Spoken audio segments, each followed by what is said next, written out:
Eu vou ler um trecho da palavra de Hebreus capítulo 3. Tem muita informação nesse texto.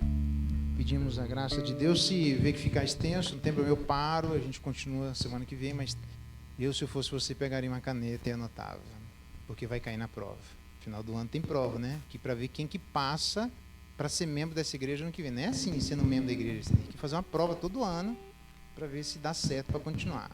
Hebreus capítulo 3, verso 1 diz assim: Por isso, santos irmãos, que participais da vocação celestial, considerai atentamente o apóstolo e sumo sacerdote da nossa confissão, Jesus, o qual é fiel àquele que o constituiu, do mesmo jeito que era Moisés em toda a casa de Deus. Jesus, todavia, tem sido considerado tanto de maior glória do que Moisés, quanto de maior honra do que a casa tem aquele que a estabeleceu. Porque toda casa é estabelecida por alguém, mas aquele que estabeleceu todas as coisas é Deus.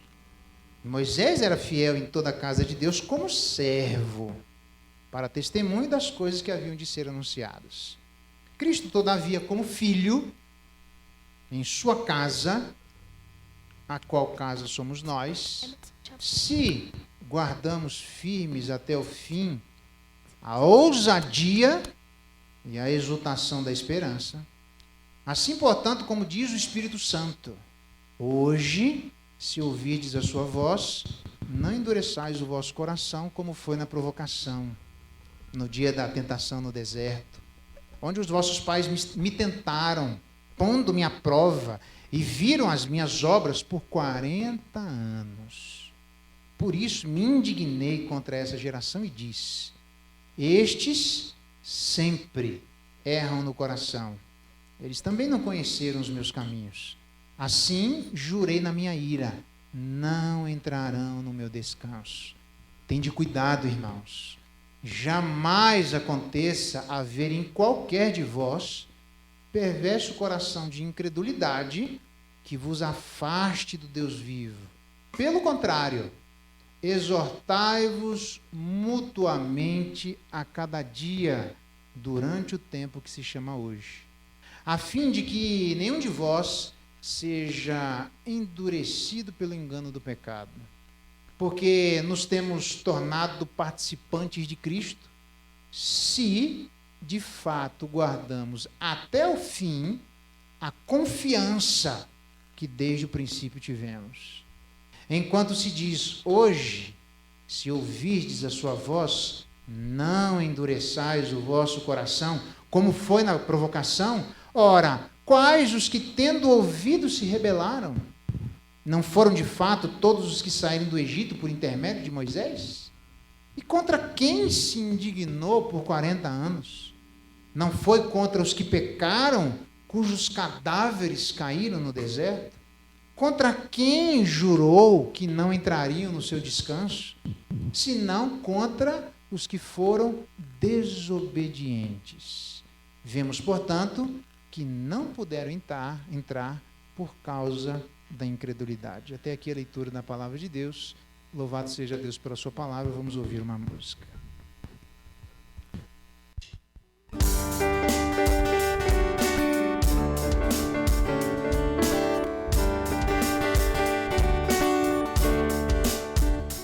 Eu não vou parar, a estrada é muito longa, eu vou continuar. Mesmo em meio às lutas eu não vou, estou só, me sinto assim. A vida é mesmo assim, são tantas aflições eu tenho que enfrentar. Mas Deus está sempre a me proteger, me sinto aqui.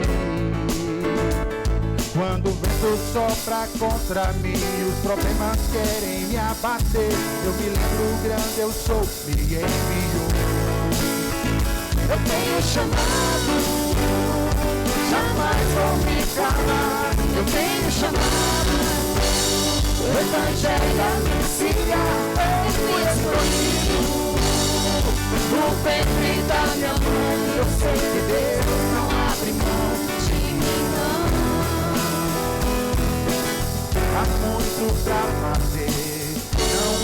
tempo pra olhar pra trás.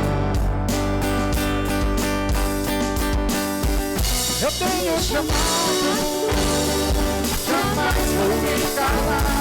Eu tenho chamado, o Evangelho anuncia. Eu estou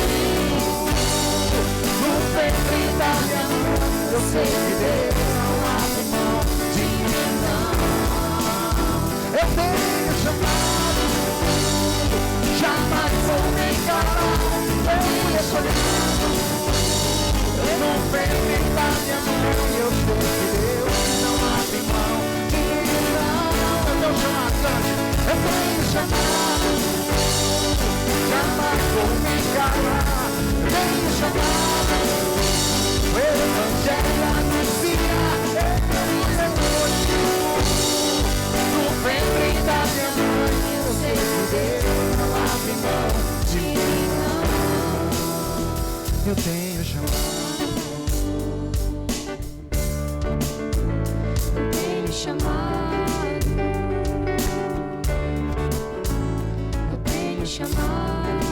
Pai, em nome de Jesus, todos nós temos um chamado.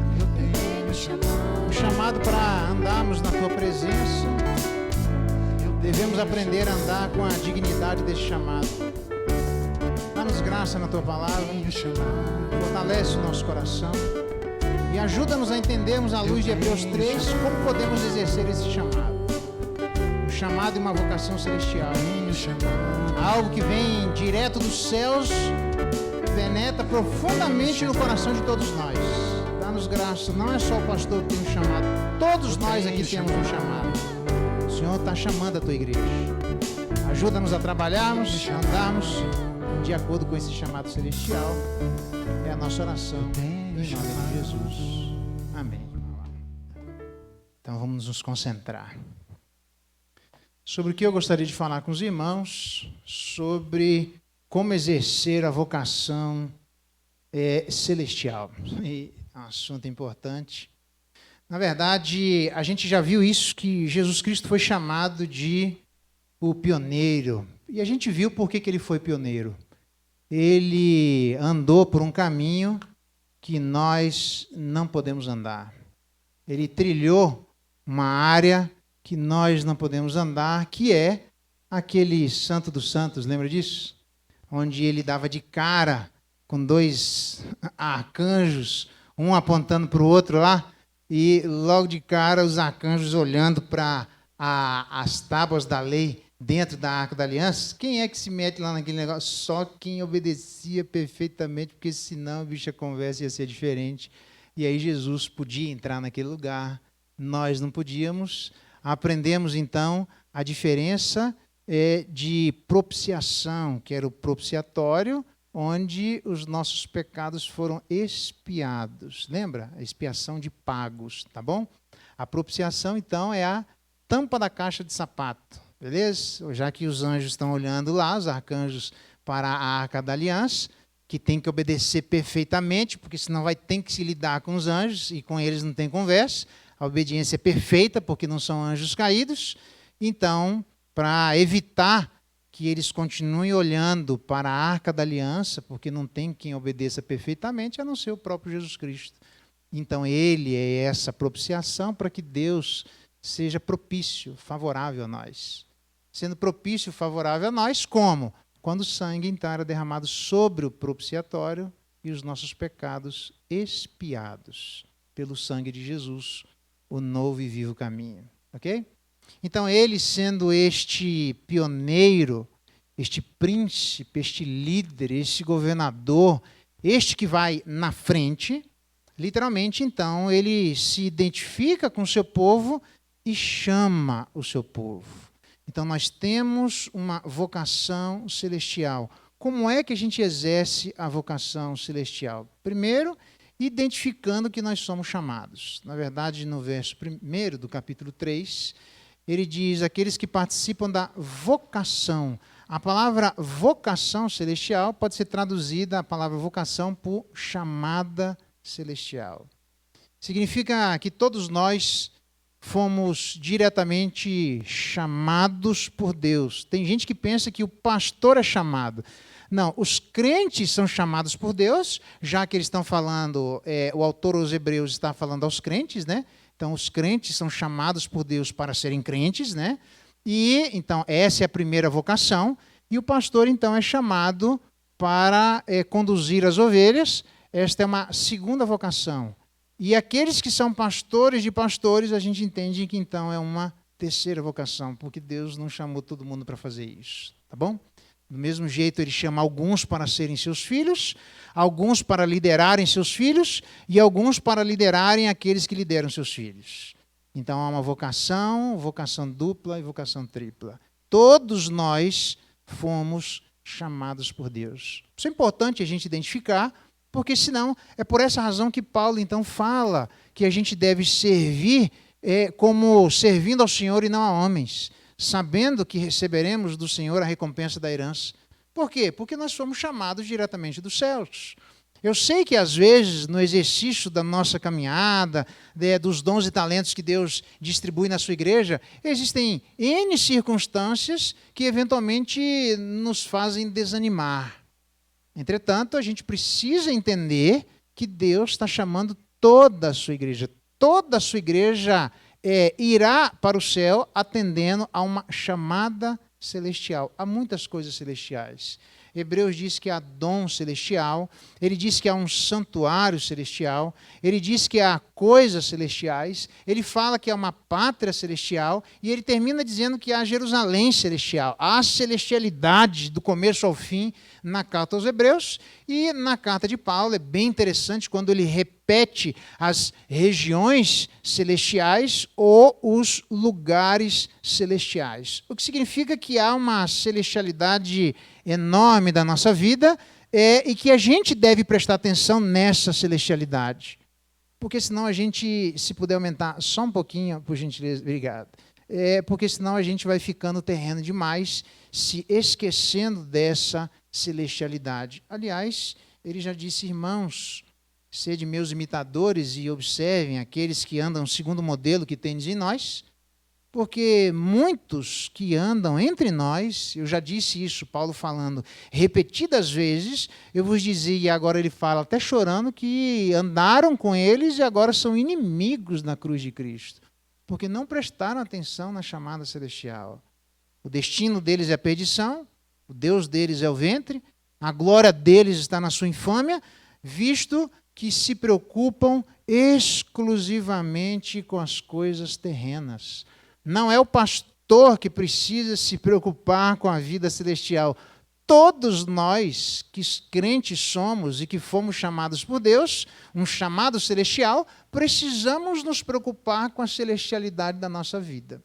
Então, essa igreja, com a graça do bom Deus, se entender isso, isso não é moda de igreja alguma. Eu sempre tenho dito essas coisas para a gente entender aquilo que é essencial na igreja, que não é uma particularidade. Podem ter particularidades da nossa igreja, mas esta não é uma delas. A igreja que é igreja precisa entender que ela precisa trabalhar porque ela está atendendo a um chamado que vem dos céus. Na verdade, acautelai-vos, diz o próprio Jesus Cristo, vós mesmos, para que nunca vos suceda que os vossos corações fiquem sobrecarregados com as consequências da orgia. Bom, nas minhas andanças por aí eu já vi isso dentro da igreja, mas não aqui na nossa igreja, por aí em algum lugar. Na embriaguez acontece isso, e não fiquem sobrecarregados com as preocupações deste mundo. Olha só, Jesus falando para a igreja, para que as preocupações desse mundo não sobrecarreguem o coração do seu povo, para que aquele dia, o dia do seu retorno, não venha sobre vós repentinamente como um laço. Quando é que a vinda de Jesus Cristo vem repentinamente como um laço? Quando a gente não presta atenção na nossa chamada celestial. Quando a gente vira terreno demais.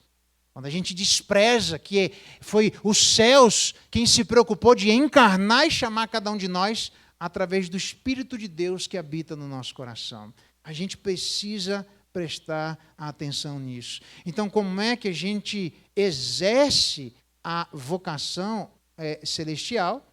Entendendo que nós temos uma chamada celestial. Você, irmão, que é membro dessa igreja, você, irmão, que quer ser membro dessa igreja, você, irmão, que é membro de alguma igreja, e você que quer ser membro de alguma igreja, não existe a possibilidade de, em salubridade, ficarmos no estado de estagnação, onde nós queremos na igreja não encontrar um cargo de liderança, e tem gente que até acha isso, né? Vamos dar um cargo de liderança para ele vir na igreja. Não entendeu nada. Nossa igreja não. Nenhuma igreja deve ser assim.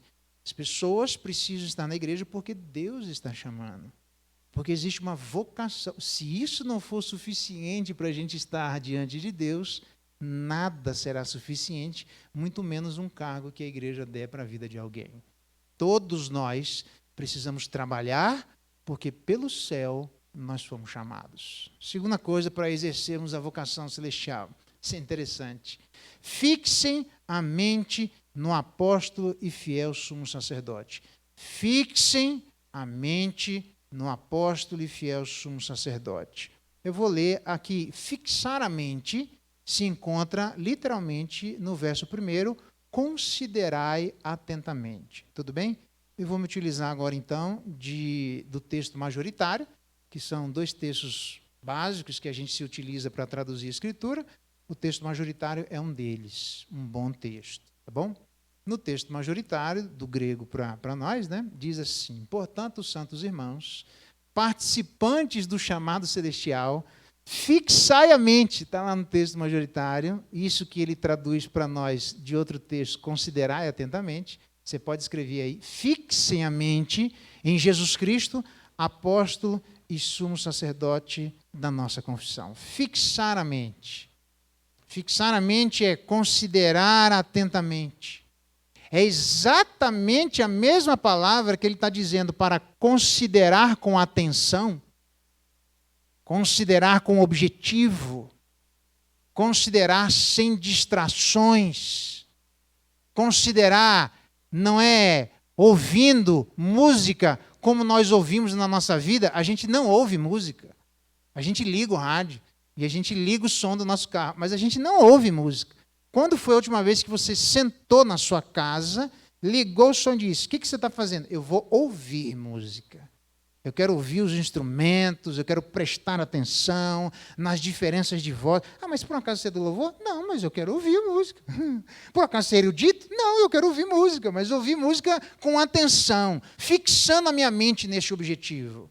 Então é isso que ele está dizendo, é exatamente o mesmo termo, faço questão de enfatizar isso, que na mesma carta aos Hebreus, posteriormente, ele diz assim: fixem a mente uns nos outros para nos estimularmos ao amor e às boas obras. Lá aparece assim: consideremo-nos também uns aos outros para nos estimularmos ao amor e às boas obras. A mesma consideração atenta que ele chama a atenção da igreja, que nós temos que ter em relação a Jesus Cristo, ele diz que nós também devemos ter uma consideração atenta para com os nossos irmãos. Ou seja, se eu vou fixar a minha mente em Jesus Cristo sem distração, eu também devo vir à igreja para fixar a minha mente em relação aos meus irmãos. Por quê? Porque são minha família. Por quê? Porque nós não podemos perdê-los de alvo. Por quê? Porque no capítulo 2 nós vimos de 2 termos que são termos náuticos, demonstrando da periculosidade da vida. Por quê? Porque nós andamos no mar que nós podemos nos banhar, mas podemos morrer afogados.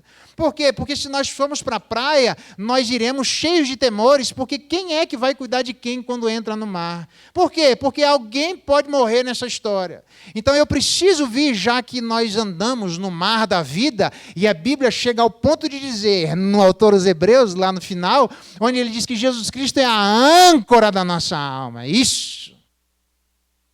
A âncora é alguma coisa que finca lá embaixo e que, a despeito das ondas e tempestades levarem o barco para um lado e para o outro, aquele barco que está fincado na âncora, ele pode ser balançado, mas ele não se perde. Mas aquele que não tem âncora, quando ele for balançado, ele é levado pelo mar. Então eu tenho que vir na igreja olhando para Jesus Cristo, para que Ele, que é a minha âncora, quando as coisas se estabelecerem na minha vida, vêm as ondas e elas se abatem sobre a casa que foi construída sobre Jesus Cristo e a casa construída sobre a areia, e aqueles que construíram a sua casa em Jesus Cristo, fixando os seus olhos nele, eles não se perderão.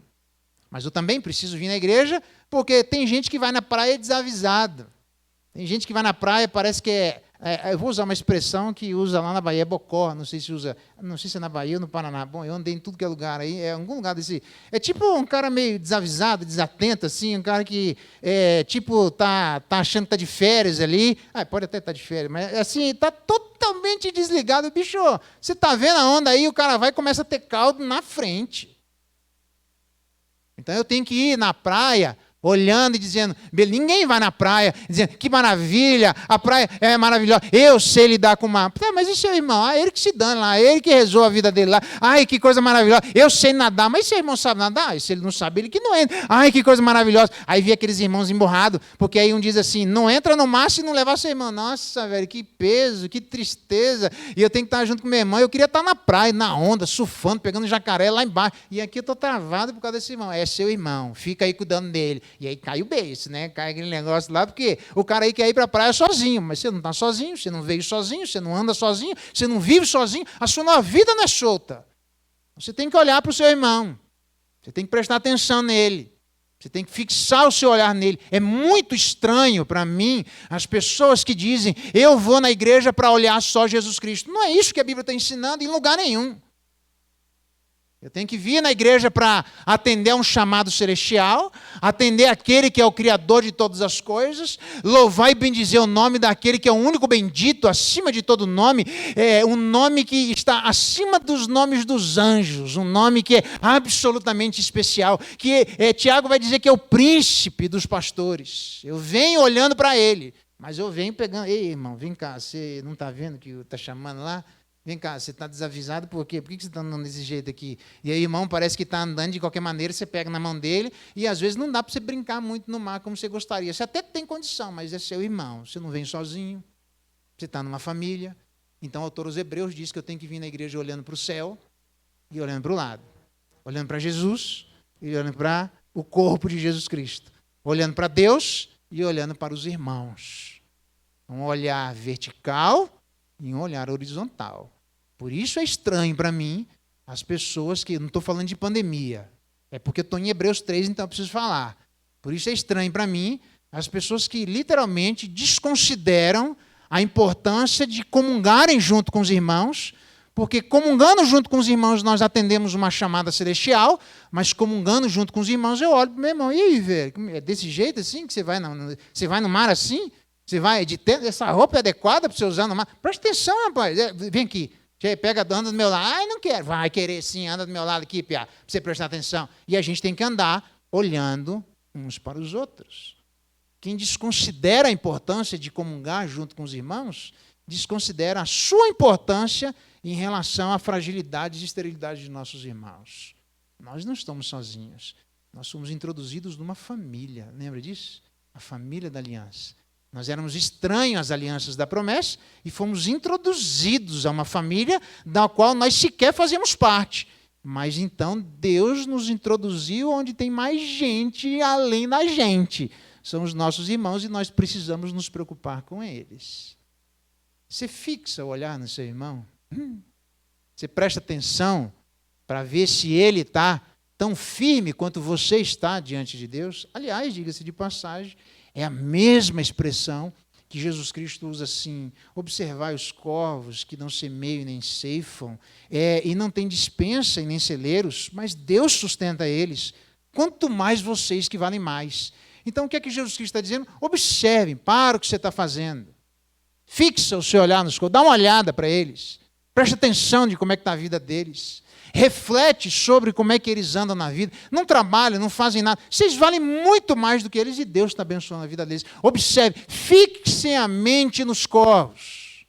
Ele também diz, observai os lírios, não fiam, não tecem, e eu vos afirmo que Salomão, nem ele na sua glória, se vestiu como qualquer um deles. Ora, Deus sabe é que, da mesma maneira que veste a erva, que hoje está no campo e amanhã é lançada no forno, não presta para nada, quanto mais vocês, que valem mais do que estes lírios, homens de pequena fé. Então, para que vocês não sejam assoberbados com as ansiedades da vida, observem os lírios, fixem o olhar nos lírios, presta atenção. O nosso problema é distração mental. O nosso problema é que somos pessoas distraídas. O nosso problema é que a gente não quer parar para observar determinados comportamentos que trazem ensinos para nós. Assim como as formigas, assim como tantos animais da natureza, Deus nos ensina através dele. Deus diz através das palavras de nosso Senhor Jesus Cristo: fixem os vossos olhares e a vossa mente nos corvos. Fixem os vossos olhares nos lírios. Presta atenção no que Deus está ensinando por intermédio deles. Do mesmo jeito, nós deveríamos prestar atenção na vida de nossos irmãos. Nós deveríamos prestar atenção em Deus e deveríamos prestar atenção nos nossos irmãos. Eles precisam de nós.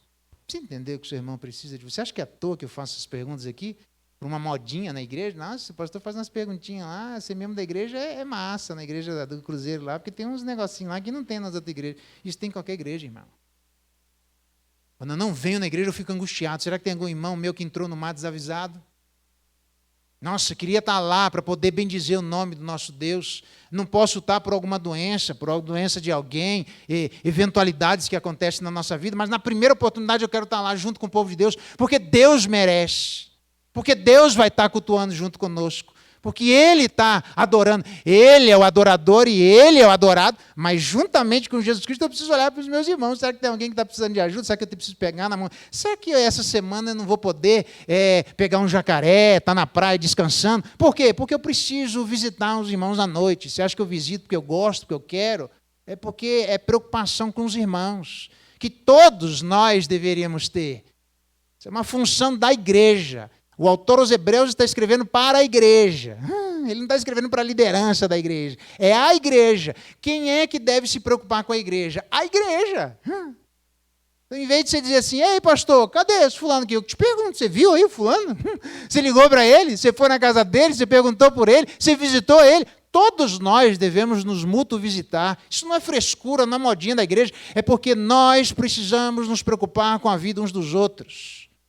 E aí, para você que fecha o coração e fecha a sua casa, e às vezes, esquece pandemia, tá, irmãos? Passou a pandemia, passou o Micron virou passar 3 anos para trás o Micron lá, tá tudo certo. Isso, então você que fecha a sua casa, porque tem gente que fecha a sua casa, porque tem gente que fecha o coração, porque não quer que os irmãos estejam próximos de você. Sabe por quê? Porque, em última instância, é a arrogância do nosso coração que não quer que Deus aproxime a vida de alguém para dizer: meu irmão, a caminhada não é por ali, é por aqui. Mas, como eu disse hoje de manhã, a gente gosta de determinadas roupas e diz: essa roupa uso eu. Fui eu que comprei, usei faz tanto tempo. Deus está dizendo que é para eu tirar aquela roupa, que ela faz parte da natureza terrena, mas eu gosto dela, ela cabe muito bem em mim. Eu mandei fazer no alfaiate terreno, ela dá certinho em mim, eu não vou trocar de roupa.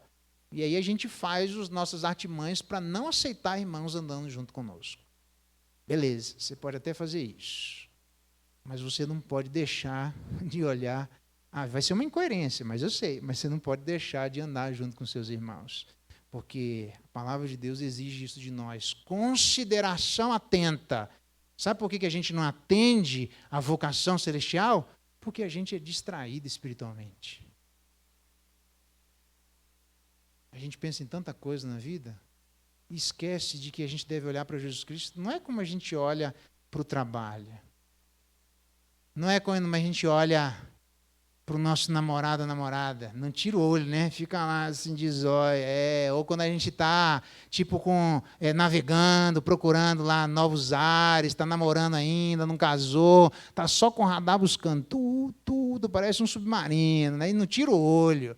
Isso é muito mais do que isso. Porque ele ou ela a gente pode perder. O nosso trabalho amanhã a gente recupera, mas a vida diante de Deus é irrecuperável. Nós estamos falando de celestialidade da vida ou infernalidade da vida. É isso aí. Na eternidade, ou junto com Deus em um lugar, ou junto com Deus em outro lugar. Então, olhe para Jesus Cristo como você nunca olhou para mais ninguém. Por isso é que a Bíblia diz que ele deve ser o primeiro. Por isso que a Bíblia diz que ele deve ter a primazia. Por isso que a Bíblia diz que ele deve vir antes de todas as coisas. Nossa, eu estou empolgado, tem um monte de... Eu vou parar aqui. Tem muito assunto a Hebreus capítulo 3. 2 coisas por enquanto. Tá bom? Eu vou continuar sem ser domingo que vem, porque vem o reverendo Marcelo, dia 12. Eu continuo engatado. A gente deve exercer a vocação celestial fazendo 2 coisas. Primeiro, entendendo que existe uma chamada celestial. Você entende que você foi chamado por Deus? Se você não trabalhar, você está dizendo não à chamada de Deus. Esse é o primeiro ponto. Se a gente é infiel à nossa esposa, a gente é infiel primeiramente a Deus. Se a gente virou ladrão, a gente roubou primeiro a Deus. Se a gente é maledicente, a gente é maledicente primeiro em relação a desrespeito primeiro a Deus. Deus vem sempre em primeiro lugar.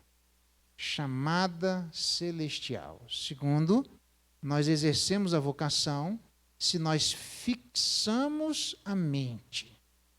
Você e eu precisamos ser pessoas atentas. Nada deve nos distrair. Como é que você deve andar fixado a mente em Jesus Cristo? Mais ou menos como você fixou a mente para fazer a prova no Enem. Duvido, velho, que se alguém fizesse um barulho, você não chama a polícia. Duvido que você não tenha se preparado muito tempo para aquele pedacinho de momento de 2, 3 horas. Duvido que na hora de fazer uma prova para concurso público você não tenha se esmerado, se esforçado, comido pouco, prestado atenção, leva água e cria todo um ambiente, uma atmosfera para que nada tire o seu olhar do seu objetivo. E você alcançou objetivos, porque se nós fixarmos os nossos olhares, nós alcançamos os nossos objetivos. O grande problema é que tem gente que fixa o olhar no lugar errado. O Faraó é um bom exemplo disso.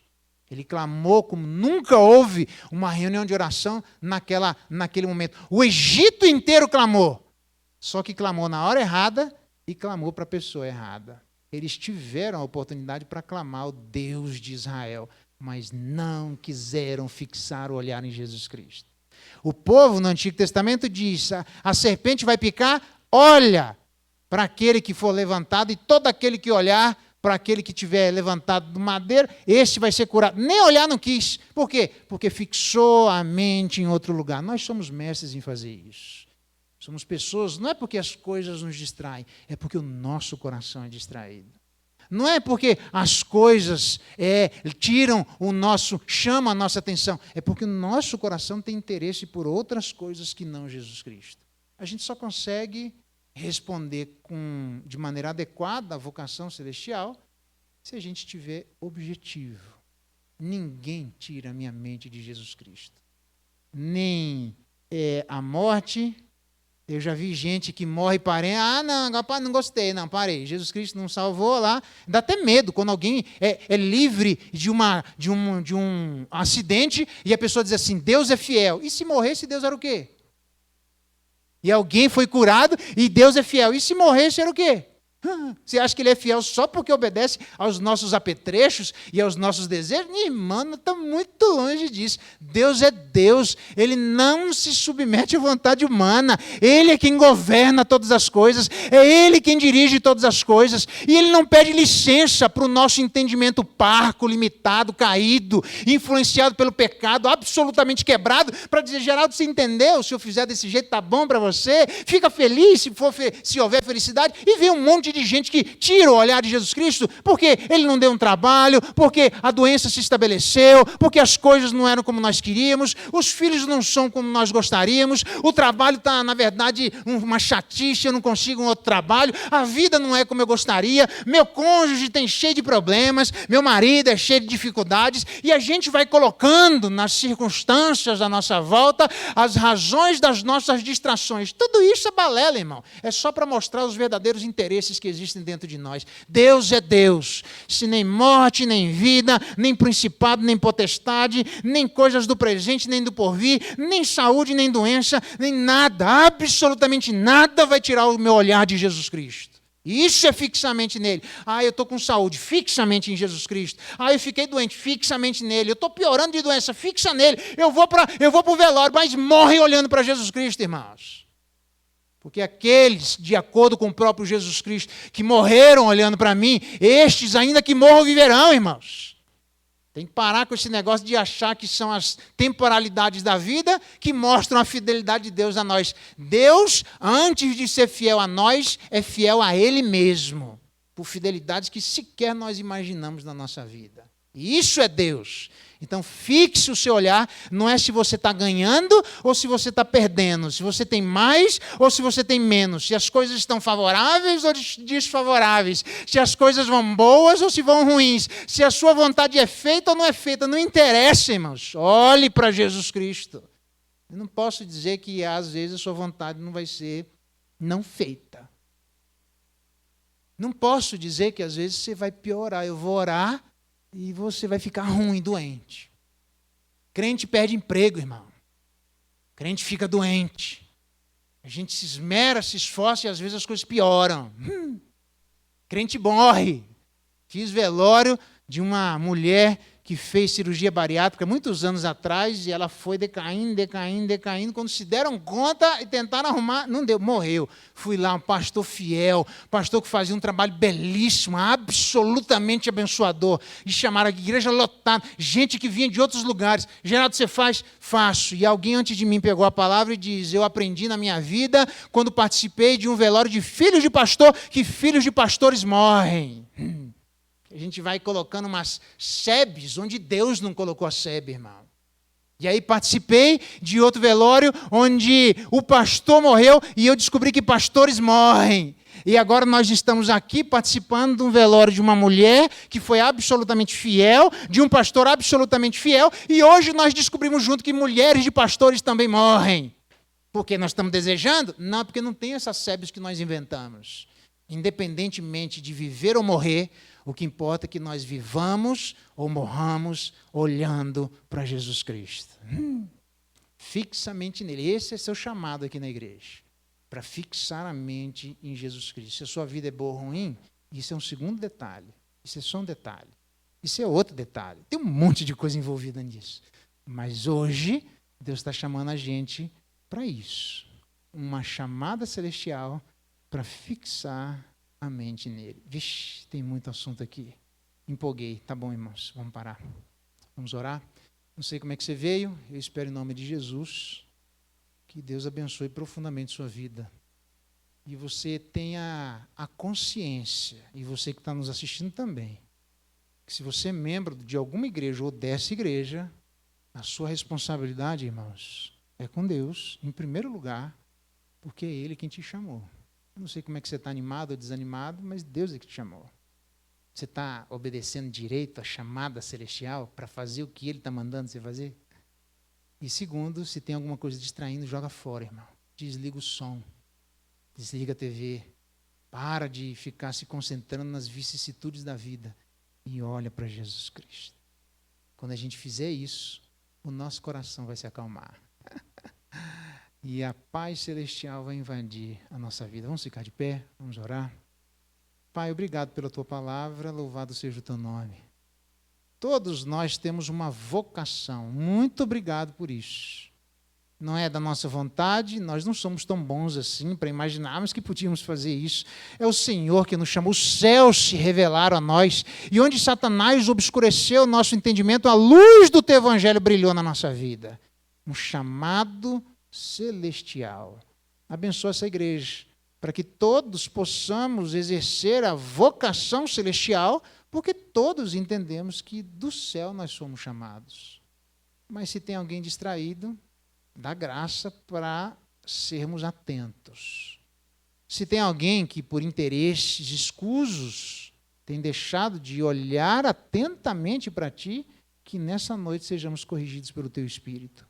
E ajuda-nos a fixarmos o nosso olhar, Jesus no Senhor, o autor e consumador da nossa fé, a esperança da nossa vida.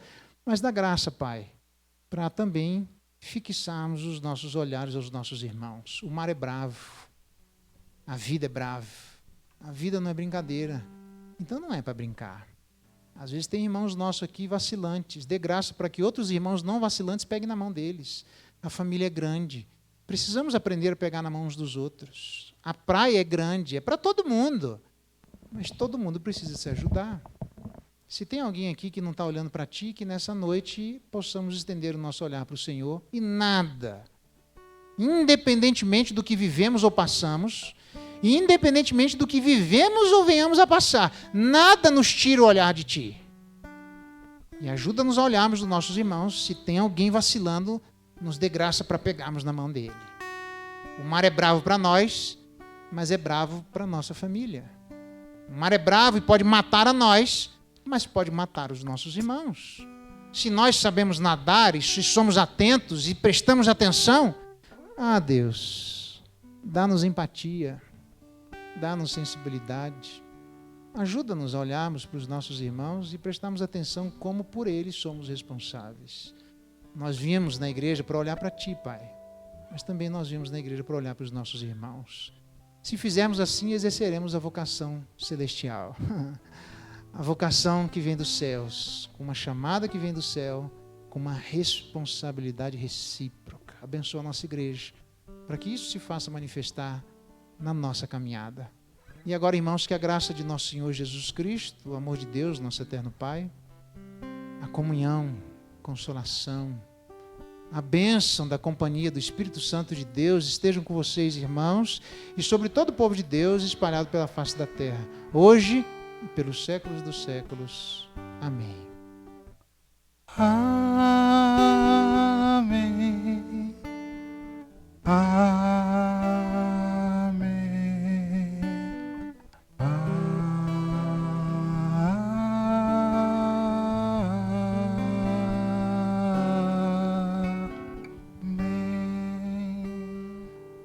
Amém, os irmãos podem sentar, obrigado.